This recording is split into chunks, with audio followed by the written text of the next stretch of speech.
Yes, and now we'll be moving to the next session of today.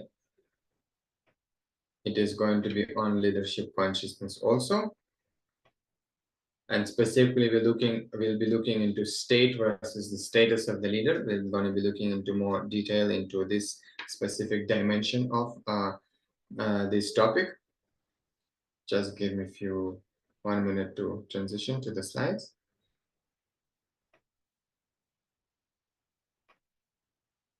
Yes.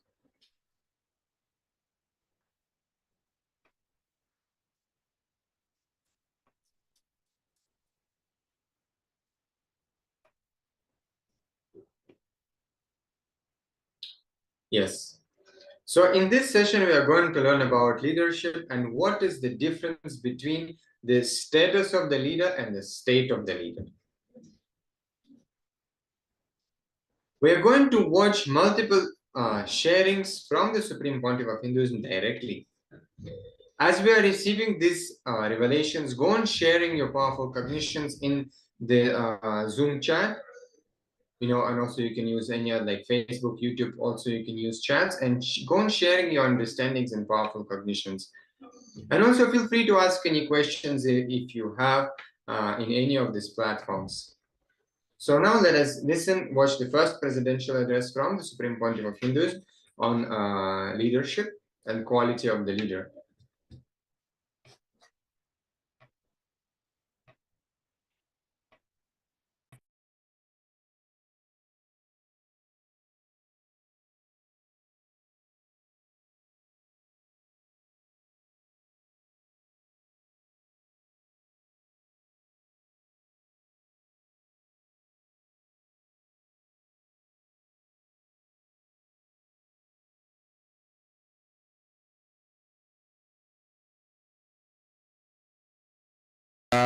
शिवसमारम्भां शङ्कराचार्यमध्यमाम् अस्मदाचार्यपर्यन्तां वन्दे गुरुपरम्पराम्.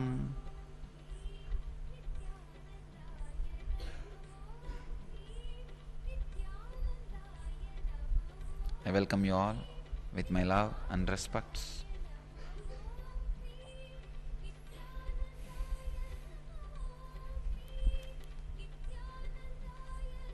I welcome all the devotees and disciples who are sitting with us at this moment in 309 locations in 128 cities in 17 countries.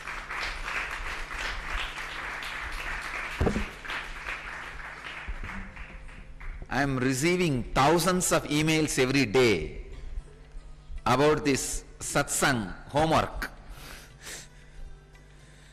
The practice, sadhana given in the satsang,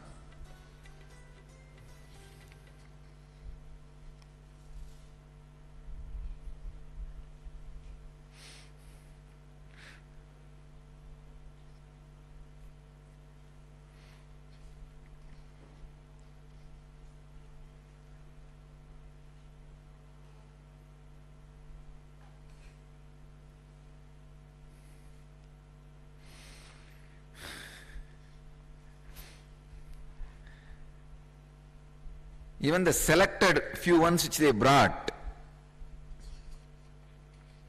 I wanted all our devotees to know, please understand, I went through all the emails, spending hours and hours, and I selected few to be answered here. Even that goes to 84 email.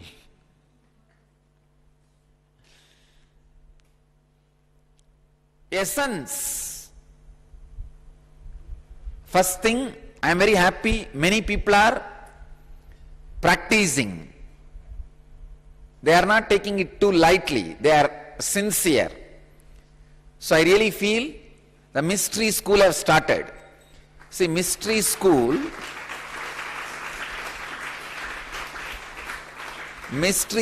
does not start when I declare. It starts only when students join. We have at least few thousand sincere students around the world That's the first thing. Second thing, so many people have written, Swamiji, I am shocked and surprised. I have the capacity to inspire and enroll people. See, actually, when I share the truth with you, when it clicks inside you, a part of you expand. But when you go out and inspire people in this truth, you become leader. The leadership qualities starts expressing in you. Sharing enlightenment makes you a leader.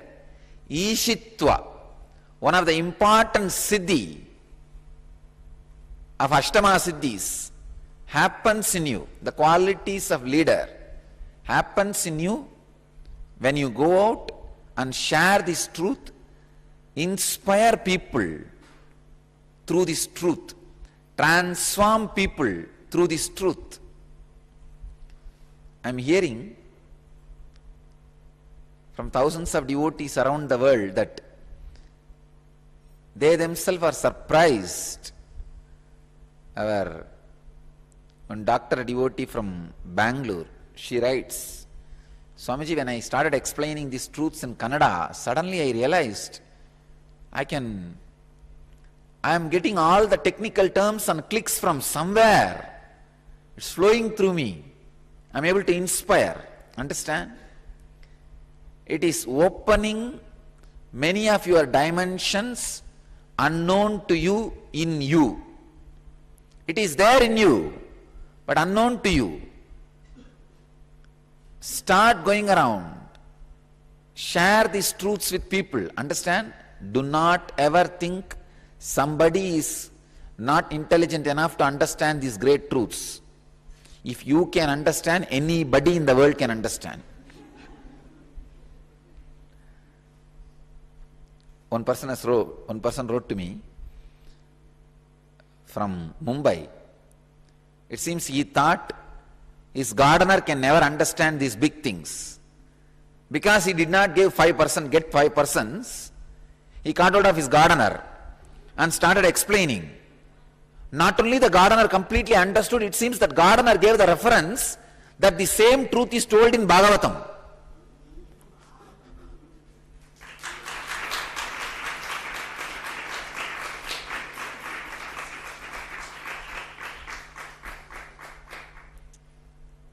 He asked, it seems, how did you know it is in the Bhagavatam? He said, no, I heard in the Engage. In Bhagavatam they recite this. So don't think people can't understand these truths. Don't think people are fools. So catch whoever you can and try to share this truth, inspire them. So I heard many people are putting these truths in their Facebook, sending emails and making phone calls, and sharing this through phone calls is also happening. First thing, I am very happy. The mystery school is successfully functioning. Second important thing, people are discovering their new ability and capacity. Ma Nithya Ramani from Bangalore, she is writing, she went to the eye doctor, and inspired him about this idea. After the routine checkup, that guy got so inspired, he started listening the whole thing, not only listening, completely convinced. And he wanted to see the discourses and come to the ashram and see.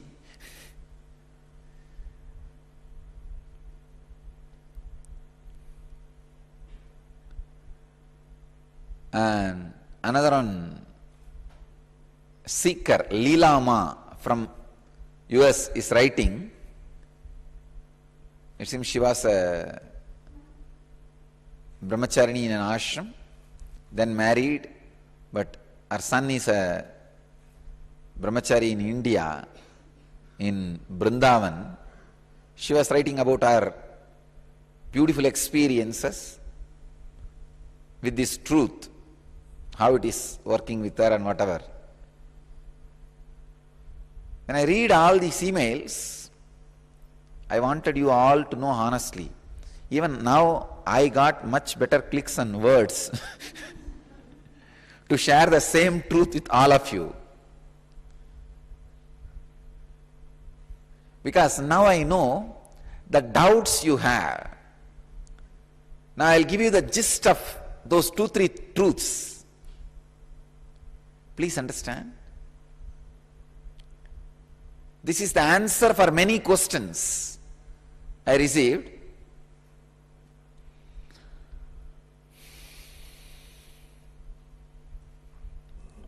Knowing that you can never live in the present moment takes away the great guilt which is created in you by the wrong practice, wrong sadhana.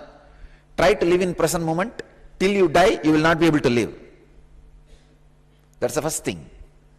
Second important thing, by remembering whether you are thinking about the past or the future, you are in the present. You are living in the present from this moment. Whenever you want to live in the present, just remember, wow, I am thinking about my past, but in present.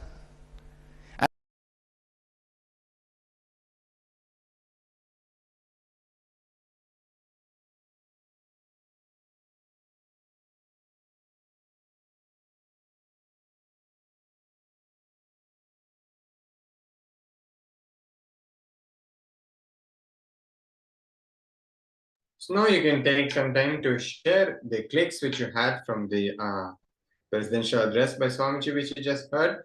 What tips did you were able to perceive from this sharing that can help you to become a leader in your life?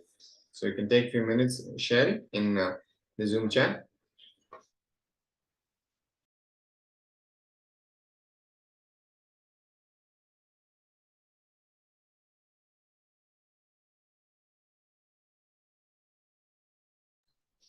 Yes, so we'll continue.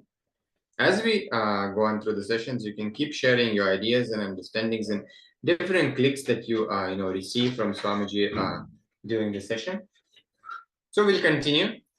And here Swamiji is saying that as long as you are caught by unconscious samskaras, right, you can never achieve the state of a leader. You may achieve the status of a leader with a lot of suffering and struggle. Please be very clear. If you sit in the leader's chair with a lot of sufferings and struggles, you will tend to create the same suffering and struggles for your subordinates as well. Again and again, your mind will say, when I suffered and struggled so much, why not them? You will just reproduce the old mental setup in others. This can be a very demotivating factor in your organization. If you are continuously deciding without any clarity and you sit in the leader's chair, please be very clear. Not only will you be suffering, you will be torturing others also. If you take the decision consciously, you will never have any stress. See, stress happens when you take decisions unconsciously, when engrams interfere with your decision making. Engrams means your past memories, some samskaras, unfulfilled desires, some failures which you may have experienced. So all that you can say as engrams, right? Something which is sitting in your memory and torturing you, basically.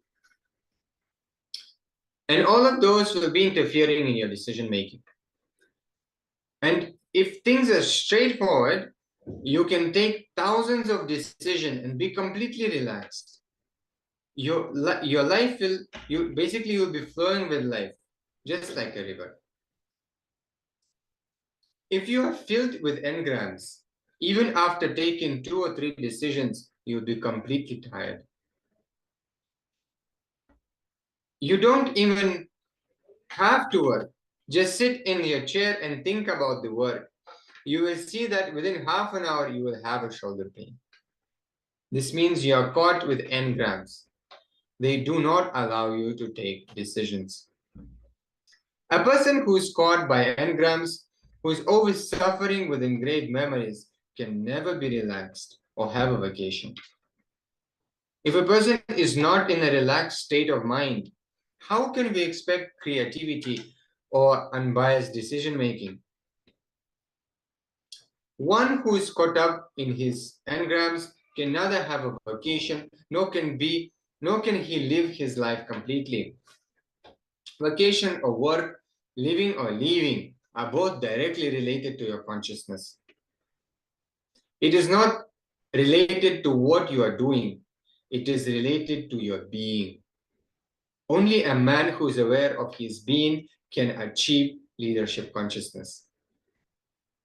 Now let us watch from the Supreme Pontiff of Hinduism further insights and revelations on leadership.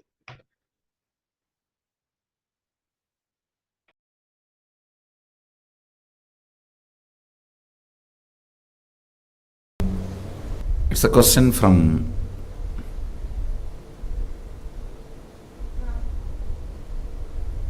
Bratislava, Veronica Sibalikova. The question is, I still live on same situation. I create product and different people have profit, but not me. Where is the problem? Listen. Basic problem is, you do not have confidence on you to be your own boss. I tell you, only fools work for others. Either you spend your time, life, energy to fulfill your dreams, or somebody else will hire you to fulfill theirs. Understand the basic truth about life.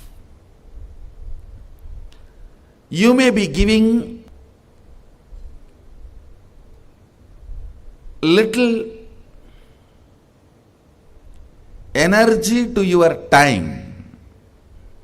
See, you have time in front of you as days.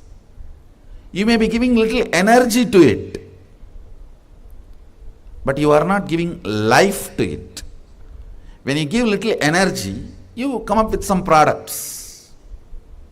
How to use your time. Then it's money for somebody.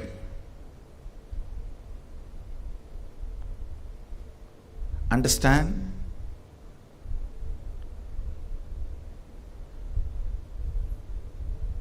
Time is money for somebody. Time for your boss, your time is money. For your spouse, your time is attention.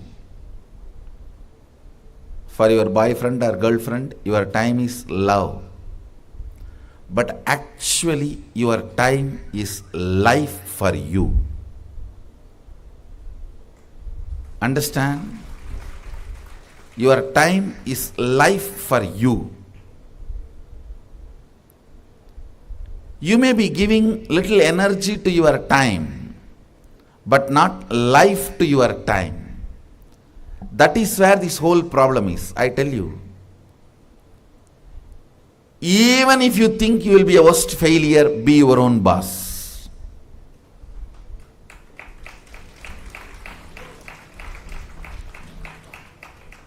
See, when you decide what should be done, how to make yourself a product, how to share with the world, when you have the complete freedom, you can't be in depression for a long period. You can't be in depression for a long period. You have to wake up. There are multiple reasons why you should wake up, but you will wake up. Sometimes greed will push you. Sometimes jealousy will push you. Sometimes inspiration will push you. Sometimes right things, sometimes wrong things, but you will be pushed. When you add life to your time. When I say adding life to your time, I mean, listen carefully. Ends of your actions result completely for you. You become responsible end to end. That is what I call adding life to your time. Listen, I'll repeat. Ends of your action, effects, side effects, everything affects you directly, completely. Naturally, this situation will make you responsible.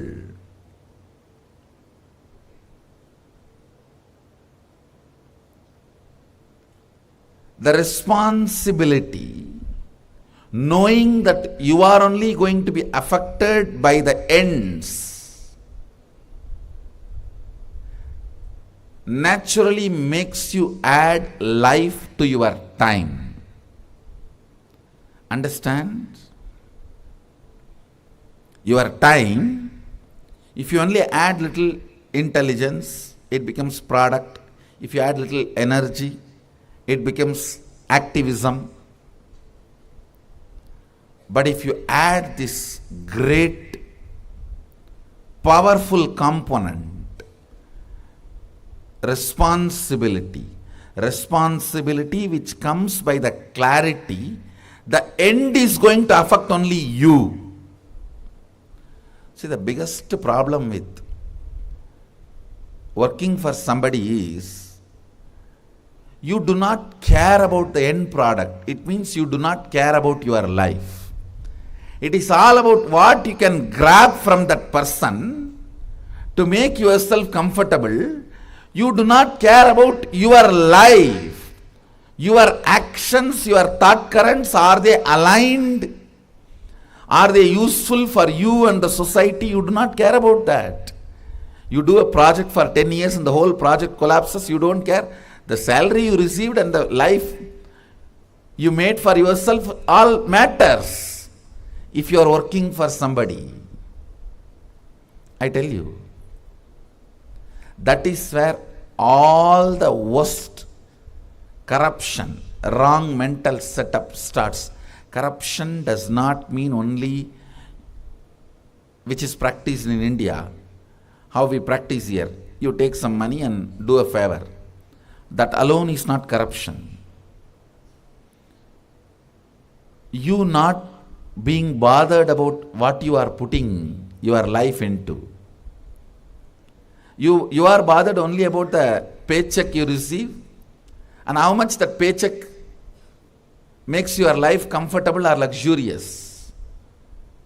You don't care about all other things, anything else is corruption. Understand? That is corruption.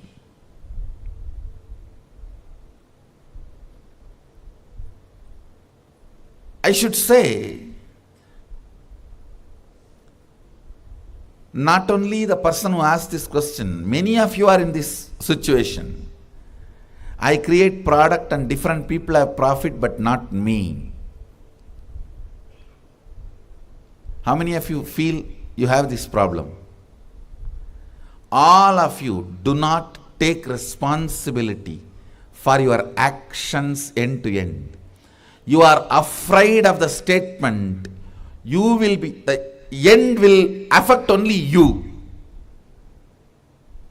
Right or wrong, good or bad, only you are going to stand to face it.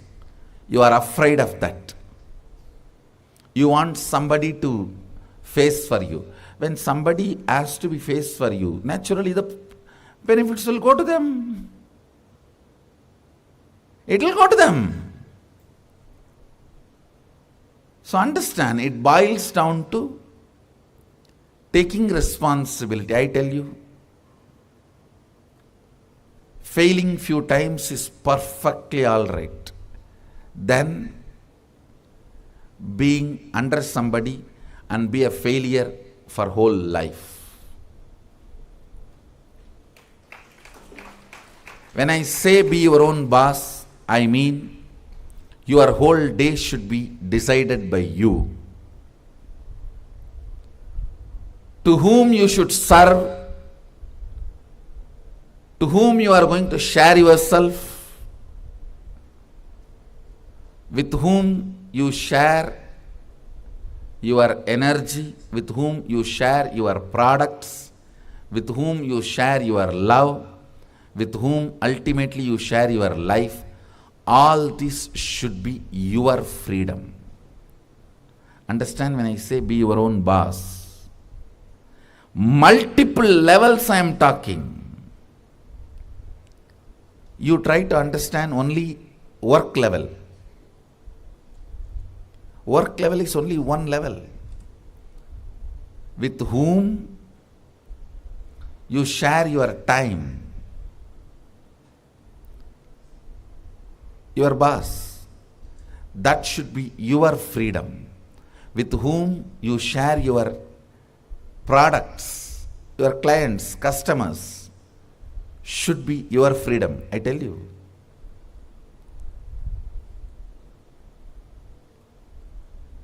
You are successful as long as your customers do not make you compromise on your integrity. Once you compromise on your integrity, they will be the first failures.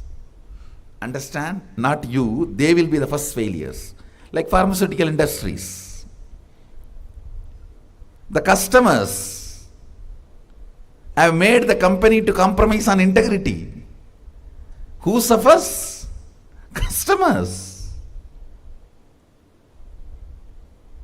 Whenever your integrity is compromised for customers, clients, who receives your service or products, they will be the first persons to be affected. Listen to these few things. Same way, with whom you share your love, your life partner. When you are in the mood of demanding love, it's only going to be a constant bondage and torture. When you are your own boss, you know how to share it, how to share the love. Like Sadashiva, he may swallow the whole poison, but he will share the nectar. Understand? All the stress of the things going around you, all the stress of the things happening around you is the poison. The churning of the Milky Ocean, if you know the story, you can understand. The churning of the Milky Ocean is nothing but happenings around you.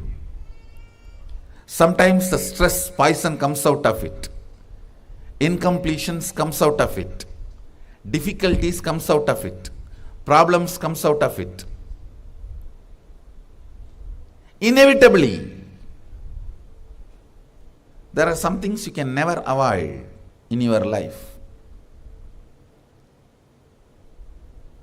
The mother-in-law, daughter-in-law problem of India. Indian mother-in-law, daughter-in-law problem. Now, please understand, I am very serious. Even if the mother-in-law is dead, you can't avoid the problem. My grandmother is dead, my mother is still afraid of her. No, really.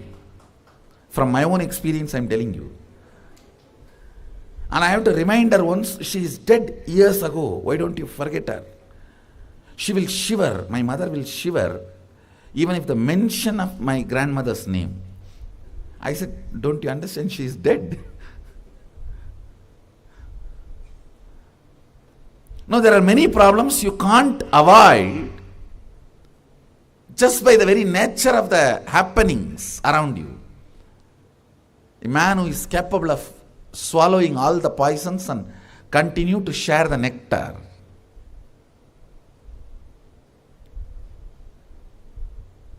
becomes leader.